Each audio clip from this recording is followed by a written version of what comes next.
Hello, good afternoon everyone. This presentation is teach you how to disassemble and assemble the system unit. Hello, by the way, my name is Gloria Mercader and she is my partner. Even Grace was from Bender. Nakatawa ba yung unit ito?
Power supply is an electronic device that is supply electric energy to an electrical load.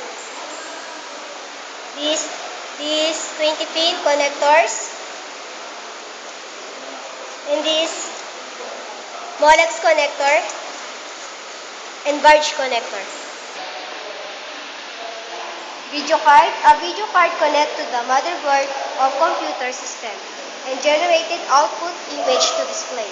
Video cards are almost referred to as graphic cards.